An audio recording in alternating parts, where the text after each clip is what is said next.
family judge in New Jersey is facing quite a bit of criticism today following a ruling he made on a 16-year-old boy who is facing rape charges. Now, the prosecutors in this case wanted to try him as an adult, and in the state of New Jersey, a person can be charged as an adult as soon as they turn 15. And so the prosecutors come forward, they petition to try him as an adult, and the judge decided to reject that petition. Now, rejecting the petition is one thing, but it is the reasoning that we've heard from this judge that should concern everyone.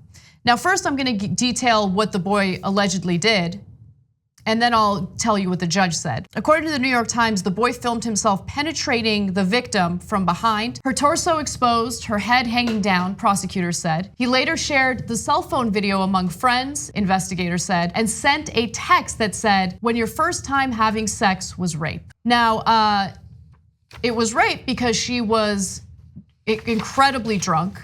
She was stumbling, and the situation was so bad that his friends actually went to the basement where the alleged rape happened to check in on her and make sure she was okay. And then they later called a friend's mother to drive her home. She woke up the next morning with bruises all over her body, her clothes were ripped, and she went to her mother and said that she didn't know what happened the night before and she's worried that she might have been raped. Okay. Well, so prosecutors said that it was calculated and cruel. One of the facts they used, other than the things you've already heard, which are obvious, is that the door was blocked by a foosball table. So not only did he lead her down to the basement stumbling, not only did he brag that it was rape, but he blocked the door so she couldn't get out and other people couldn't get in. So that appears to be the case, the facts of the case here as reported by the New York Times. So nonetheless, the judge said there's a distinction between a sexual assault and a rape. And he doesn't believe it's rape unless there are two men involved and there's a gun. Here, I'll read it to you from the New York Times. He said the traditional case of rape generally involved two or more males using a gun or weapon to corner a victim into an abandoned house, shed, or shack, and quote, just simply taking advantage of the person as well as beating the person, threatening the person. So apparently if you're not using a gun or a weapon and bringing people to a shed or a shack and threatening their lives and beating them half to death, not rape. So it's amazing what some people believe in this country that are judges. Yeah, so his name is Judge James Troiano, and I think it's important to name him. He's 70 years old, he's a retired judge, but every once in a while when there's need for it, he will step in as a family judge in order to make decisions in these types of cases. So my question to him though is, if you have a daughter and someone slips a drug in your daughter's drink and she is sedated to the point where she's unconscious and men have their way with her, is that considered rape? Because it doesn't fall under his very narrow definition of what rape is. Well, was it in a shed? Was there a gun? Now, you know, when her friends came to get her, she was vomiting all over the floor. So there's very little doubt as to her whether she was conscious and could consent legally. But apparently none of that convinced the judge. Yeah, we're just getting started, by the way. I got to read you other quotes from the judge just quickly.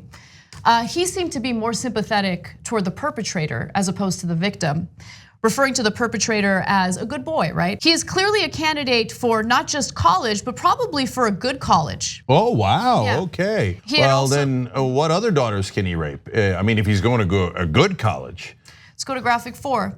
This young man comes from a good family who put him into an excellent school where he is doing extremely well. His scores for college entry were very high. So look, we got more, but there's a divide between some folks in this country who grew up in a different era. And it doesn't mean that everybody who's 70 years old or anywhere near that age thinks this way. Not at all. A lot of our members are older as well. But there are some people, a significant percentage of folks who grew up in a different generation, and those insane stereotypes are still in the back of their heads, and in some cases like this, at the front of their heads. And some of them are in very important positions, cops, prosecutors, in this case, a judge. And so they think, well, if you're come from a good family, well, you deserve a break. No one that probably came into his courtroom that was poor was considered from a good family. Exactly. And so you got screwed. If you were poor, you didn't get the same justice as the rich families. And I don't think that it's out of malice. I don't think that this judge goes at home and goes, I love rich people and I want to screw over poor people. It's just, that's what it's in his, he grew up in that culture. He thoroughly believes it. Let me be clear about something. It might not be out of malice in the way that you just defined it. Maybe he's completely unaware of the bias he has in favor of people with privilege. But there is maliciousness toward the victim here, maliciousness toward women who have been straight up raped. I mean, to the point where he asked the prosecutors, does this person know that she could be destroying his life? No, that's literal. Like he asked, he said, I'm not gonna let you try him as an adult. He also went on to say, not only is he rich and he went to a good school and got good grades, he was also an Eagle Scout. Oh, wow, I didn't know he was that good a person. And then he said to the prosecutors, you should talk to the girl and try to get her to understand she might be ruining his life. Remember, he wrote and showed all of his friends. And then she, by the way, came and asked him about it. And he said, no, I didn't. And then after she already asked him about the rape, he went and showed more friends the video of him raping her with the title, When Your First Time Having Sex Was Rape. But the judge goes, even though you say it's that the kid himself, the 16-year-old says that it's rape, I'm not gonna call it rape. And I'm gonna say that it's the victim. He's like, I don't know how intoxicated she was. He said that too.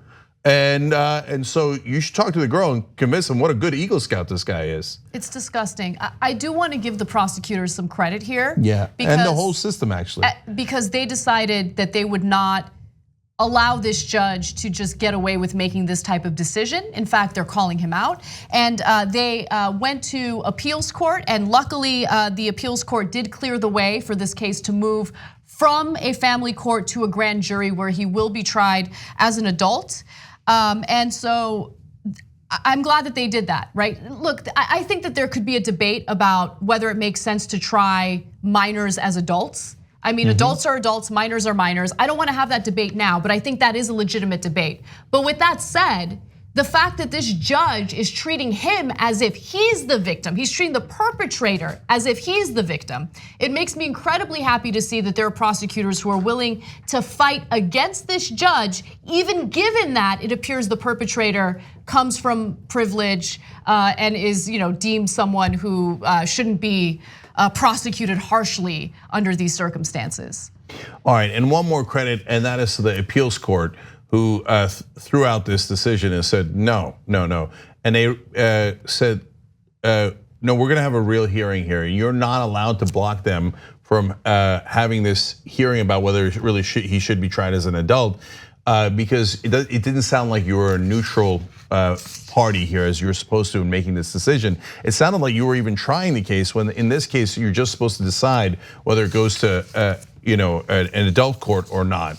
And so you were just completely off on this. The appeals court also ruled a similar case in Middlesex County as well. So the system actually worked in a sense where the prosecutors in the appeals court did the right thing. So there is a definite silver lining to that. And we hope that this young woman and her family, of course, receive justice. On the go, don't worry, we got you covered. You can still listen to TYT at our new podcast network. Find us on Apple Podcasts, the Google Play Store, or at tyt.com/podcast.